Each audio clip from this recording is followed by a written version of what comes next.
여러분, 제가 앞으로 마가복음을 설교하면서 두고두고 드릴 말씀 같은데요. 당시 로마인들에게 복음, 즉 좋은 소식은 로마 황제 가이사가 그들을 다스린다는 내용이었습니다. 유대인들에게는 그들이 기다리던 좋은 소식은 하나님께서 성전을 통해 그들을 다스리신다는 것이 좋은 소식이었습니다. 성경에 기록되어 있지 않지만 유대 문헌 가운데 로마 시민들이 유대인들을 굴복시키기 위하여, 유대인들의 마음을 무너뜨리기 위하여 성전에 그 피를, 동물의 피를 뿌렸다라는 그 놀라운 사실은 유대인들의 마음을 무너뜨리기 위한, 즉 유대인들이 복음을 기다리고 있었던 그 갈망 가운데 물을 끼얹는 놀라운 사건이었음을 우리가 짐작해 볼 수 있습니다. 유대인들에게 성전은, 그 당시 성전은 하나님의 임재가 드러나는 곳이었습니다. 출애굽할 때 당시에 모세를 통하여서 그 회당, 그 성막 가운데서 구름 기둥과 불 기둥, 그러한 놀라운 그 기적들을 바라볼 때 이스라엘 백성들은 하나님이 우리와 함께 계시는구나, 하나님이 성막 가운데 우리와 함께 계시는구나, 나는 더 이상 포로가 아니구나, 나는 더 이상 이방신을 섬기지 않아도 되구나, 우리 하나님께서 우리를 이끌어 가시는구나 라고 고백이 되어졌던 그 성막, 그것이 발전되어 성전이 되었고, 유대인들은 여전히 복된 소식, 성전에서부터 하나님께서 우리를 다스리시는 그 놀라운 일을 기대하고 기다렸다는 사실을 우리가 알 필요가 있습니다. 로마인이든 유대인이든 저마다 자신이 기다리고 듣고 싶어하던 복음의 소식을 기다리고 있던 그 문화 속에 요한이 등장했습니다. 그리고 뒤이어 예수님이 등장하셨습니다. 여러분, 그 예수님이 제일 먼저 하신 사역은 다름 아니라 하나님의 복음을 선포하는 것이었습니다. 그 복음의 내용이 이렇게 기록되어 있습니다.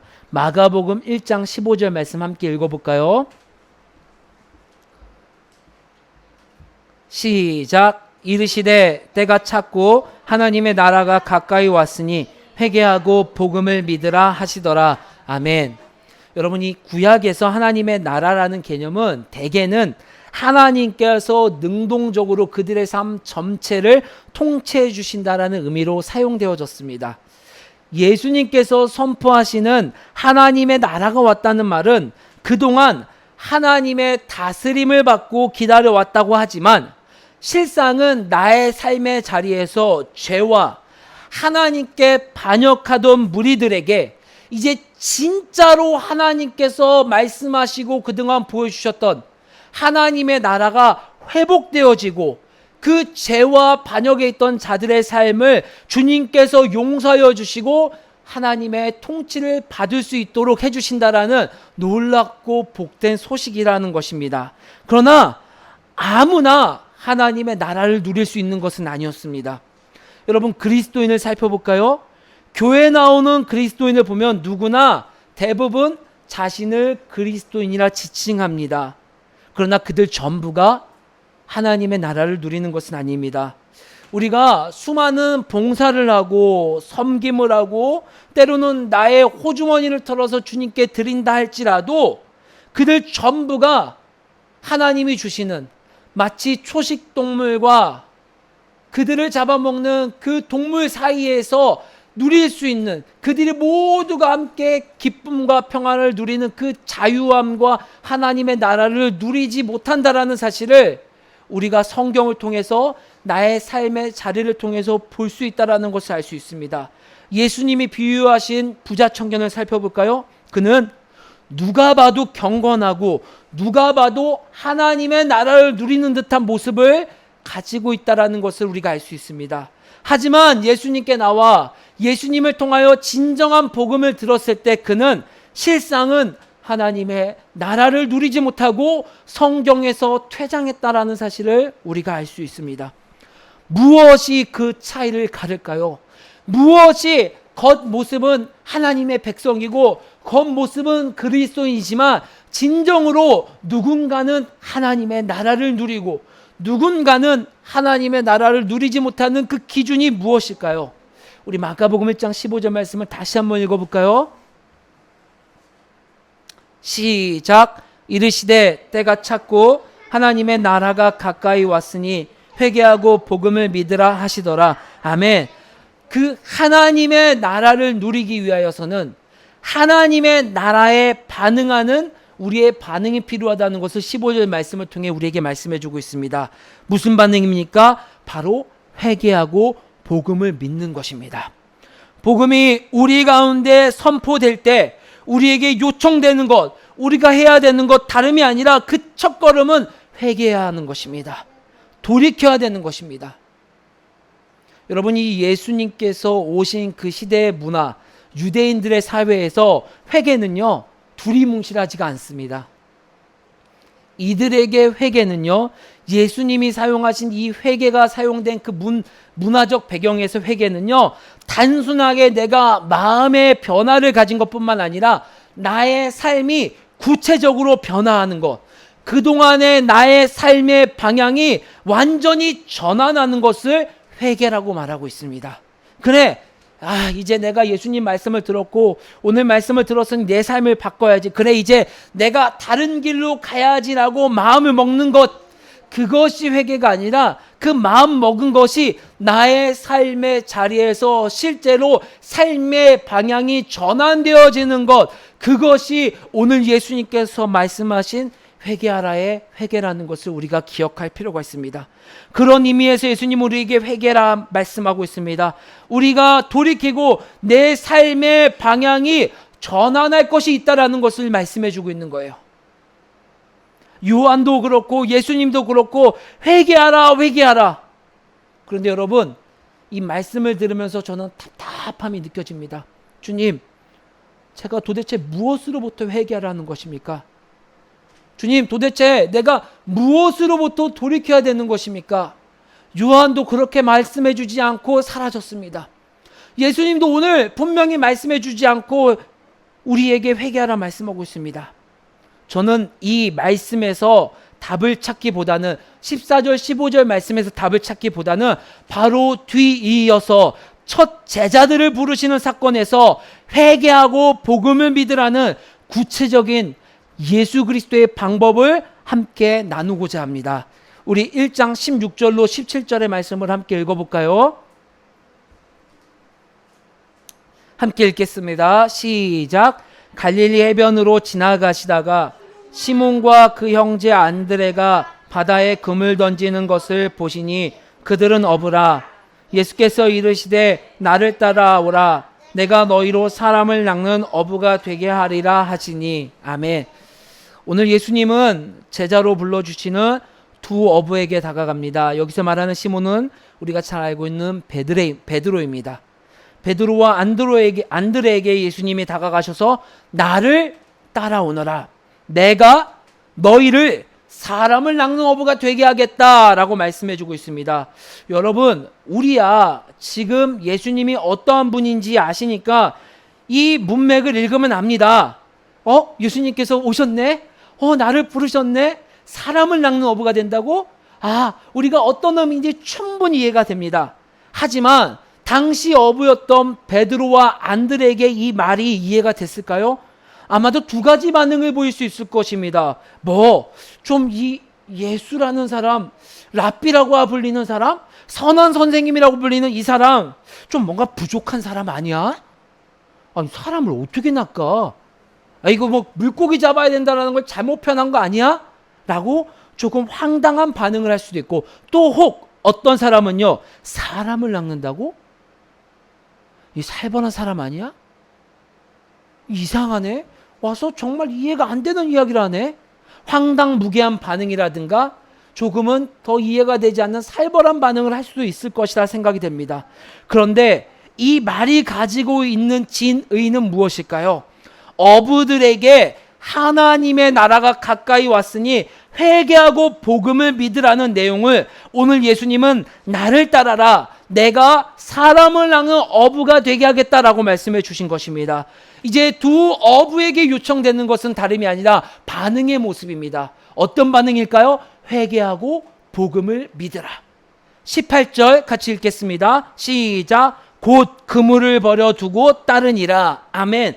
그들은 곧 그물을 버리고 예수님을 따릅니다. 어부에게 그물은 그 어부들의 존재를 증명해 주는 것이고 그들의 삶을 지탱해 주는 전부입니다. 그런데 여러분, 이 두 어부는요, 그 그물을 주저함없이 단번에 버리고 예수님을 따릅니다. 회개는요, 바로 이런 것입니다. 알게 모르게 내가 살아가는 이 문화 속에서 영향받아서 나의 존재를 증명해주고 내 삶을 책임져 줄 수 있는 무수히 많은 것들로부터 하나님의 자리를 되찾아주는 것, 하나님이 나의 존재를 증명해 주시는 분이고 하나님이 내 삶을 책임져 주실 분이구나 생각하고 그렇게 행동하는 것, 그것이 바로 회개의 모습인 것을 오늘 두 어부를 불러주시는 모습에서 우리가 발견할 수 있습니다. 두 어부는 그렇게 곧 그물을 버렸습니다. 여러분, 또 다른 어부를 살펴볼까요? 19절 20절의 말씀입니다. 같이 읽어볼게요. 시작. 조금 더 가시다가 세베대의 아들 야고보와 그 형제 요한을 보시니 그들도 배에 있어 그물을 깁는데 곧 부르시니 그 아버지 세베대를 품꾼들과 함께 배에 버려두고 예수를 따라가니라. 아멘. 여러분, 이 두 어부 세베대의 아들 야고보와 요한은요, 그물 깁는 것, 그물뿐만 아니라 자신의 가족조차도 남겨두고 예수를 따릅니다. 아마도 지수께서 이 야고보와 요한을 성경의 기자는 세베대의 아들이라고 표현하는 것을 보아 이 세베대의 아들 야고보와 요한에게 있어서 가족은요, 다른 그 어떤 것보다도 중요한 것이다라는 것을 우리가 짐작해 볼 수 있어요. 그러나 하나님의 복음을 듣고 곧바로 그들은 그물을 버리고 가족을 버리고, 다시 말해 나를 증명해 줄 수 있는 것, 나의 보호가 될 수 있는 그 마지노선, 그 마지막에 있는 것조차 전부 버리고 하나님께 내 인생을, 하나님께 나의 존재를 맡기고 행동하는 모습, 여러분, 그것이 회개입니다. 마음만 먹고 그래 맞아 예수님께 믿어볼 만해, 그래 머릿속에서 생각하는 것이 아니라 나의 삶에서 정말로 진정으로 나를 증명해 주는 것, 다른 어떠한 것이 아니라 예수 그리스도이고 내 삶을 이끌어 주시고 책임져 주실 분 예수 그리스도입니다라고 한 걸음을 내딛는 그 모습까지 나아가는 것이 회개라는 것을 설명해 주고 있습니다. 그런데 주님께 반응하는 첫 모습이 회개하고 복음을 믿으라인데 참 어렵습니다. 여전히 저는 저 자신을 증명하고 싶습니다. 모든 사람들 앞에서 개척교회 목사로서, 혹은 한 사람으로서, 혹은 사람들이 대형 교회들, 혹은 사람들의 생각에 건강하지 않은 교회들을 욕하면서 나는 건강한 교회를 이끌어가야지, 나는 건강한 소수의 목사가 될 거야 라고 생각하며 나 자신을 증명하려 무던히 애쓰고 있습니다. 또 나는 나라는 사람이 있고 싶어서 나의 자녀들 앞에서 너희들의 존재를 사랑하고 너희들의 존재가 있는 삶을 살아야 돼야 된다고 무수히 말을 하고 있습니다. 근데 어느 순간 그 멋있어 보이는 나의 존재를 증명하는 말 한마디와 행동 하나하나에 나는 있는데, 사역은 있는데 하나님이 없다라는 것을 발견하게 되었습니다. 그래서 회개가 참 어렵습니다. 왜요? 나는 회개할 것이 없다라고 생각하고 있기 때문입니다. 내가 이렇게 주님 헌신하며 살아가고 있는데요, 내가 이렇게 나를 버리고 주님 앞에 살아가고 있는데요 라고 생각하고 있는 이 모든 생각조차도 때로는 하나님 없이, 주 예수 그리스도 없이 하고 있는 생각이 들기도 하기 때문입니다.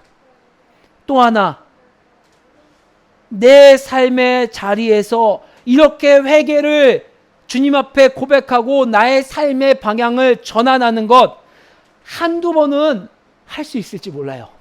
그런데 지속적으로 내 삶의 전체를 보았을 때 이렇게 회개의 삶을 사는 것이 참 어려워요. 왜 그럴까요? 내가 가진 그 불안함과 두려움 때문에요. 예수님은요, 제자들을 부르실 때 그 길의 끝이 정확히 어떠한 길인지 말씀해 주지 않고 부르셨어요. 여기서 사람들이 헷갈리는 거예요. 처음에는 예수님이 오셔서 예수님의 말씀이 권위 있는 말씀이네. 그동안 내가 들어봤던 말씀과는 다르네. 예수님이 능력을 베푸시네. 기적을 베푸시네. 치유를 베푸시네. 그 능력의 매력에 빠져서 함께 하기로 하지만 점차 걸어가면 걸어갈수록, 점차 예수님이 말씀하신 그 길 위에 있으면 있을수록 미궁에 빠진다라는 생각이 들어요. 두려움이 빠져요. 불안해요. 인간이 두려움과 불안에 빠지면 어떠한 모습으로 나타나는지 아십니까? 그 두려움과 불안을 극복하기 위해 내가 무엇인가를 하려고 합니다. 내가 무엇인가를 해서 이 두려움이 있는 상황을 극복하려고 합니다. 내가 무엇인가를 해서, 무엇인가를 더해서 불안한 상황을 이겨내려고 하고 있습니다. 그래서 결국 내가 종착역, 예수님이 나에게 불러주신 그 길이 결국엔 내가 그 길을 선택했다라는 생각이 들고, 그 길의 완주를 위해서 내가 무엇인가를 계속해서 더하다 결국엔 더한 미궁에 빠지고 그 길에서 이탈하게 된다는 사실을 우리가 알 수 있습니다. 그 걸어가는, 예수님을 통하여 걸어가는 그 새로운 길이 내 기대에 걸맞지 않은 결과물을 내면 사람들은 내가 잘못 선택했나? 내가 잘못 응답을 받았나? 이 길이 맞나? 수많은 사람들이 이 길을 가고 있는데 나만 뭐가 유별나다고, 나만 이 길을 가야 돼? 라는 의심과 질문 속에서 어느 순간 회개와 우리 삶은 동떨어지게 됩니다. 그리고 다시 원점으로 돌아가게 됩니다. 하나님의 복음이 필요한 그 다시 첫 예수님이 불러주시는 그 모습으로 돌아가게 됩니다. 여러분, 그 대표적인 예가 누굴까요? 예수님의 제자였던 가룟 유다입니다. 가룟 유다 역시 처음에는요, 하나님의 복음을 들었을 때 그래, 나에게 하나님의 나라가 필요해. 그래, 내가 회개하고 복음을 따라야 돼. 그리고 반응하여 그 길을 따라가는 제자가 됩니다. 그런데 그 길을 걷다 보니 내가 생각하던 목적지가 끝끝내 안 나오는 것입니다. 그리고 걷는 길마다 나와 동시대의 권력자들과 중심 세력과는 계속해서 부딪히게 되고 가치관이 충돌하게 되는 일들을 경험하게 됩니다. 결국 가룟 유다는 그 부르신 길에서 이탈하고 성경에서 사라지게 됩니다. 이런 착각은요, 가룟 유다의 착각과 또 이 시대를 살아가는 수많은 사람들의 이러한 착각은 제자들의 부르심을 이해하지 못했기 때문에 왔다라는 것을 우리가 알아야 됩니다. 여러분, 다시 한번 말씀을 생각해 볼까요? 예수님은 제자들을 부르실 때 그 길의 끝이 무엇인지 설명해 주시기보다는 단 한마디로 이렇게 말합니다. 나를 따라오너라. 우리는 새로운 길의 끝과 그 과정을 보는 것이 아니라 우리보다 앞서가시는 주 예수 그리스도의 뒤를 따라가는 것이 제자의 길임을 기억해야 하는 것을 성경은 말씀해 주고 있습니다. 아무리 우리가 생각할 때 그 길이 꽃길이라 할지라도 예수님이 안 계시면 그 길은 잘못된 길입니다. 아무리 그 길이 가시밭길이어도, 우리 눈에 보면 험난한 길이어도 예수님이 그 가시밭길을 헤쳐 지나간다라면 우리도 그 길을 따라가야 하는 것, 그것이 주님께 반응하고 회개하며 복음을 믿는 길이라는 것을 성경은 예수님을 통하여 우리에게 선포해 주고 있습니다. 저는 한때 베드로처럼 말씀을 선포하면 수많은 사람들이 복음을 믿는 역사가 일어나기를 부르짖으며 기도했습니다. 한때 바울처럼요, 치유의 역사가 일어나기를 간절히 부르짖었습니다. 저에게는 예수님의 걷는 그 일부분의 모습이 저에게 부르신 부르심의 소명이고, 제가 그 길을 가야 하고, 제가 그 길을 통해서만 하나님의 나라가 성취된다고 생각했기 때문입니다. 그런데 여러분, 단언컨대 우리가 제자들에게 진짜 배워야 할 점, 우리가 제자들을 통하여 걸어가야 그 길은 무엇인지 아십니까? 예수님을 끝까지 따르는 것입니다. 제자들이 예수님을 따르는 과정을 보세요. 여러분, 얼마나 형편없습니까? 여러분, 부모님까지 동원해서 예수님 앞에 내가 1인자가 되게 해주세요, 예수님. 내가 예수님을 따르는 그 수많은 무리들 중에서 내가 1인자가 되게 해주세요. 청탁했던 자들이 제자들입니다. 예수님이 돌아가시니 그 예수님과 함께 있었던 그 수많은 놀라운 기적과 권위 있는 말씀은요, 온데간데 사라지고 다시 나의 삶의 자리로 돌아가 나의 존재를 증명해주고 나의 삶을 이끌어줄 그물을 들고 바닷가로 나아가는 그 제자들의 모습. 여러분, 우리랑 똑같지 않습니까? 내 삶에 큰 어려움이 봉착했을 때, 어려움이 막혔을 때, 여러분, 우리는 어떻습니까? 그런데 제자들 모습을 보면요, 우리가 앞으로 가야 할 모습을 발견할 수 있습니다. 제자들은요, 형편없는 모습을 보이고 창피한 모습을 보였다 할지라도 다시 주를 뒤따릅니다. 예수님의 얼굴을 볼 수가 없었겠죠. 부끄러워서. 사람들이 저거 봐봐, 쟤 배신했는데, 저거 봐봐, 쟤네들 길거리에서 엄마, 부모님 통해서 1인자 되게 해달라고 청탁했던 사람인데, 아이고 또 예수님을 따라? 부끄럽네, 부끄럽네. 수많은 소리를, 수많은 외침을 뒤로 하고 다시 예수님을 뒤따릅니다. 주님께 반응하는 것은요, 그 길을 보는 것이 아니라 끝까지 실패한다 할지라도, 형편없는 모습을 보인다 할지라도, 그 길에서 잠시 이탈했다 할지라도 다시 예수님을 뒤쫓는 것입니다.